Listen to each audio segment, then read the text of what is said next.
Welcome back to another episode of 40 Facts About the 40K Universe. I am your host, Gershwan, and today we're talking about the origins of the Night Lord's Legion.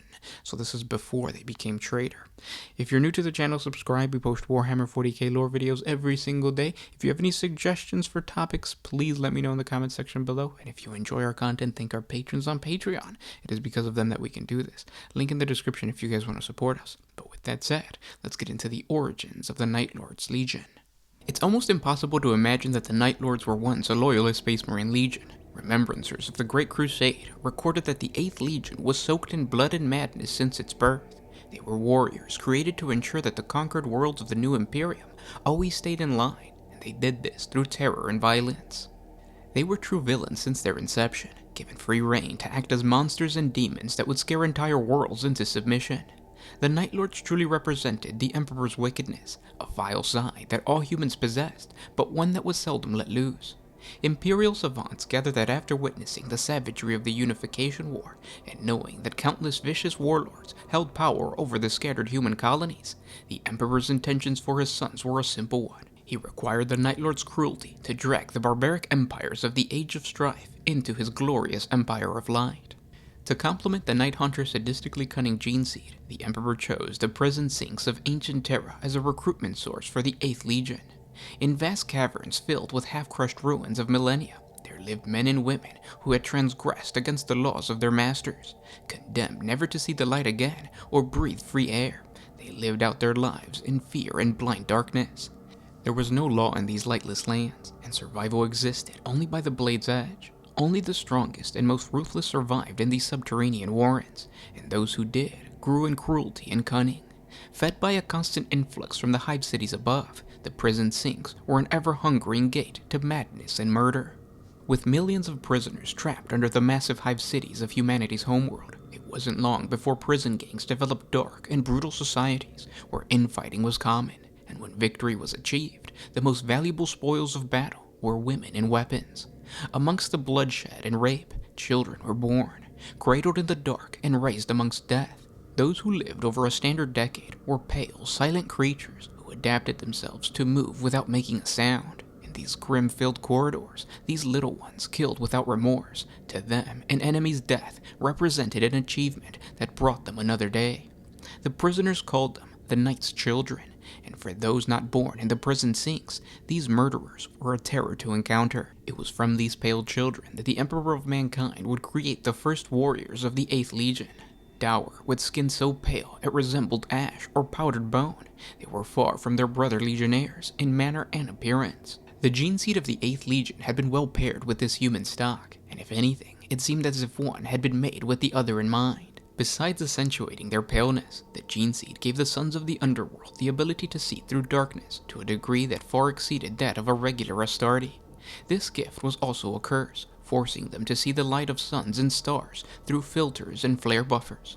Even though they now walked in the light of the world above, the warriors of the 8th Legion always walked in darkness. The first use that the Emperor found for his 8th Legion was to bring to heel those that believed that the sins of the past could live on in this newborn Imperium of Man. Several of those who had bent their knee to the Emperor had done so because they believed that it was their only choice. Others had seen the empires of the techno-barbarian warlords rise and fall, believing that the Imperium of Man was also just a temporary arrangement. Crimes against the new order of the Imperium took many faces, from the Saragon enclaves whose gene atrocities continued in secret, to the psych breeding of the court of Antaeus and the March of the 10 Million. They all showed that even in the face of the Emperor's might, some would fall back into the ways of the old knight. When such crimes required not simply crushing, but retribution, the Emperor deployed the 8th Legion. Such actions seem well suited for the 8th Legion, whether as a consequence of their genetic inheritance or a combination of their origins and indoctrinations. The warriors of the 8th seem to have tended towards moral absolution and a drive to enact retribution. There were no shades of gray for the Night Lord's moral universe, no degree of guilt or innocence. Truth and falsehood was as day is to night, invisible and unqualified. The dark was the realm of guilt, lies, and monsters. Those who dwelt in the dark knew only the language of blood, the message of swift and merciless retribution to their actions. Justice brought the light of darkness, and justice was neither warm nor caring, but as indifferent and cold as the edge of a knife. This inherited ideology was strange for a Space Marine Legion. It was clear that the Emperor created the Night Lords as warriors of darkness that were meant to infiltrate and fight a war for a future of pure light, but by doing so, they would create an empire that wouldn't allow them to exist. Like the Thunder Warriors of the Unification War, the Night Lords were a means to an end, and once the crusade was complete, their purpose would become obsolete.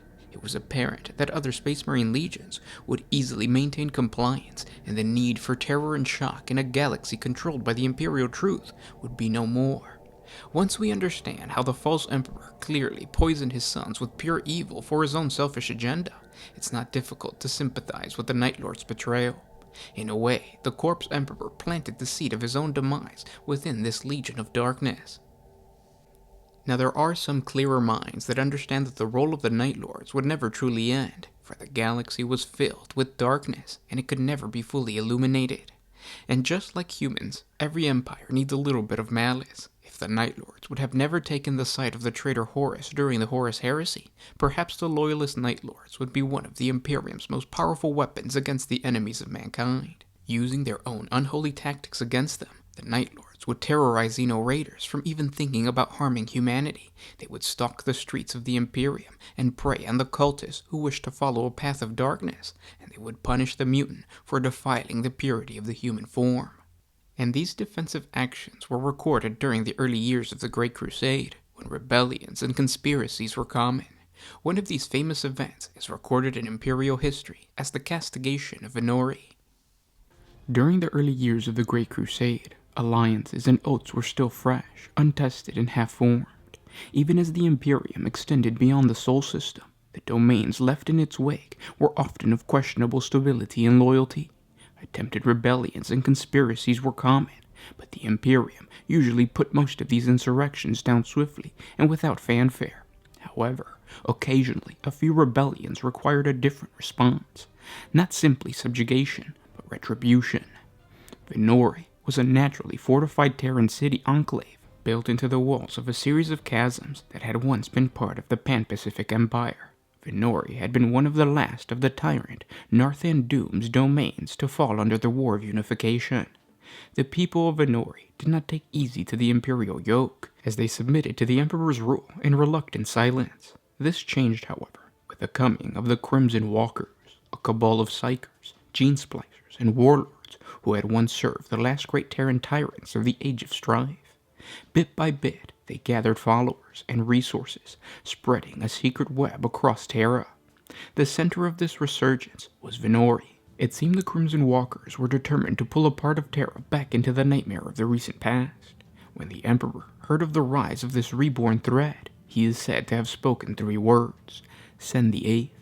The 8th Legion, which would later become the Night Lords, did not respond right away, as its force within the Sol system at that time only numbered a little more than 500 warriors, a large force of Astartes, but not one that could overwhelm a city of millions. When the 8th Legion began their campaign of fear, it started with an orbital bombardment falling from the night sky, which lasted for 6 solar hours. Following the bombardment, the artificial darkness remained. Soon a heavy downpour, thick with chemicals, rained upon the millions of fearful inhabitants from the seeded clouds above. The 8th Legion arose from the abyss on jets of flame, butchering any who crossed their path. The screams of terror and battle echoed through their drug-weakened minds. The Crimson Walkers responded by unleashing an army of mutant monstrosities, but still the 8th Legion came on, slicing abominations apart with lightning-sheathed claws. They screamed with the voice of the dead as they fought, their speaker grills shouting out the recorded sounds of suffering, pain, and loss. When the chasms were blazing like the mouth of the mythical hell, the drop pods fell. The reinforcement converged on the chasm, cutting their way through the city sprawl, killing any they found. Soon, the remaining Crimson Walkers faced their doom fragmented, harrowed, and cut off from one another, until they were cornered by the figures in midnight-clad blue power armor. Those who reached the blasted borders surrounding the city found themselves hunted by the 8th Legion seeker squads. It is said that the 8th Legion allowed many to run before hunting them down through the long hours of artificial night, maiming but never killing, until dragging their broken quarry back to the chasm. With Venori screaming and burning, The 8th Legion performed their last duty. Alive and healed, so that they were conscious, they threw the Crimson Walkers into the chasm. Then they detonated charges along the cliff edge, severing the hanging city from the cliff face. The screams of 10 millions who had sheltered from the fighting in the cliff-bound buildings reached up to the sky as they followed the Crimson Walkers into the black depths of the earth. The 8th Legion left the decimated city before the dawn came again, cementing their reputation for the use of fear and terror as effective weapons of Imperial retribution and control. The Imperium's need for the violence that the Night Lords inherently displayed will always be questioned by Imperial savants. Nevertheless, the one thing we cannot question is that at one point, the Night Lords were a loyalist Space Marine Legion. What do you think of the Night Lords? Do you think they're a good loyalist chapter? Do you think they could still be fighting for the Imperium? Maybe they are the warriors in the darkness fighting chaos with chaos powers? There's a couple theories on that. Comment down in the comment section below. Let me know your thoughts. I hope you guys enjoyed listening to this video. If you guys have any other suggestions, let me know. It is because of our patrons that we can do these types of videos, so thank you guys so much. If you guys want to support us, the link is in the description. It's just $1 a month, and with that dollar, we get to create newer videos. If you guys haven't checked out yesterday's video, or I think Thursday's video, I made a terrain tutorial. I want to start doing more things other than just lore, and terrain building is something that I'm pretty good at, so I'm going to be doing that. Check out that video. I think it's just search Warhammer Terrain, Jungle Terrain. I posted it on Thursday. But yeah, I'll talk to you tomorrow. This is Gershwan with One Mind Syndicate signing out.